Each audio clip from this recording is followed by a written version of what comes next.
something local is happening where it's to help end hunger in Long Beach. They're not going to end hunger, but this is what's going on. Nobody goes hungry in our country, dude. It's impossible. No one goes hungry. We have... It's a lot of homeless people, but nobody goes hungry, dude. You know how much food we waste in our country? That's a good point. Nobody goes hungry. Yeah, nobody wakes up the next day. It's not like a third world country and shit. Like, they'll scrape food. I'm not talking about suicide. welfare. Suicide is what's killing them. Yeah, suicide. Overdose and suicides. Definitely, but nobody goes hungry in our country. Yeah, because you can always get trash food. People throw away food Huntington so Beach, much, dude. It's actually all those kind of trash crazy. Cans. Yeah. So this is what's going on. There's a local architecture and engineering communities that are using the creative powers to eliminate hunger. How? By doing a competition and building, buildings with cans, food cans. It's the 5th annual Construction Long Beach competition. You see what we did there? Yep. I can't take credit. I'm reading this from presstelegram.com that's talking about this event that's going on. So what they're going to do is try to create up to 10 feet long, wide or high, according to the guidelines they have. The theme is called the Candy Store. These puns are bad. These puns are really bad.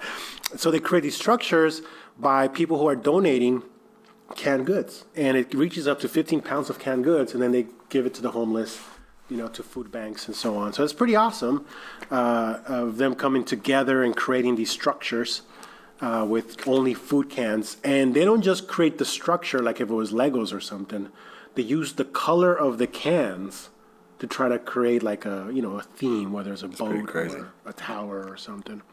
It's pretty awesome, and last year it generated 12,000 pounds of donated canned goods at the unique event, and hopefully it keeps bringing awareness. This is going to happen on October 11th at 8 a.m. It's at the Landmark Square building on Ocean Boulevard.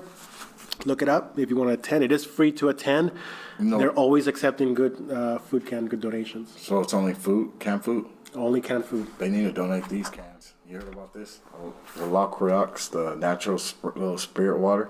No, what is that? They're allegedly not being 100% natural, using cockroach insecticide in beverages. Have you ever drunk one of those? No, I have not. So it's basically like the Sparkletts water. Like it's like Perrier, but a different version. My sister used to using cockroach and insecticide. Yeah. Why would I want to drink? Well, no, I'm saying they're going through a lawsuit right now. Oh. Yeah, because they found it in their. They found insecticides inside the cans. Yep. Holy, well, that's one. And they're supposed to say they're 100% natural and all this shit. Well, yeah, oh my God.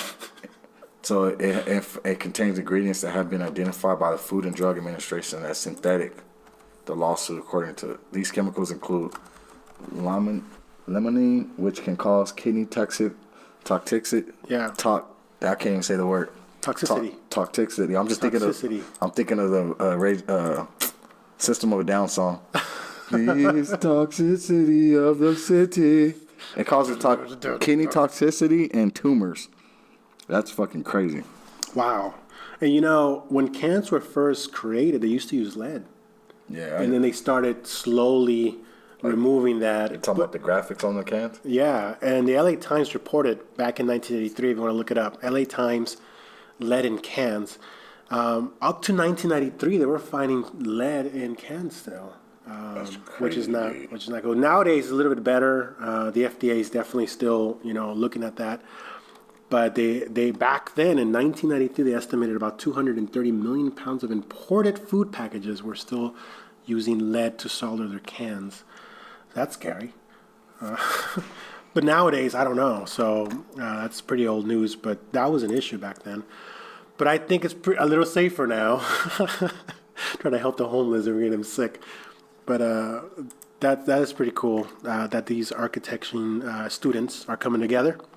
Help end hunger in Long Beach. And if you want to check it out, again, it's Thursday, October 11th, 8 a.m. at the Landmark Square building on Ocean Boulevard. You ever donated to food banks? Yeah, of course. Yeah, me too. I always do those food runs. Well, I don't do food runs, but when people... My kids' schools, too. Yeah, when they pass I around. always give corn. My favorite No, food cans. Corn just fucking goes through the damn stomach acid. How does corn survive the human body? How do we Supposed to chew it. How do we shit out Why corn? are people swallowing? That's the question. Dude. Why are they swallowing the corn? Corn, you could chew it and it still comes back out your ass fucking fully developed as a cornel.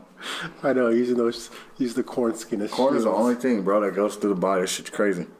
It survives stomach. But yeah, I always stomach acid. I always donate vegetables. Have you noticed that food cans are better nowadays? Like they have really yummy meals. I mean, whole potatoes, big old thick meats inside. Like some of them are really good. Well, you know, I don't cook so much, so I sometimes rely on canned food myself. I should show up and see if I can squeeze a couple of canned foods for me. I'm telling you, I just like to roll them on my body and massage me. It's a good massager. On my neck. Is it good for massages? Yeah, and if you have like nerves like on your feet. I gotta use this as a line. You want to come over to my place? Exactly, just Use rub some cans to rub on your back. It works great. Let me warm it up a little bit and then rub it on your back.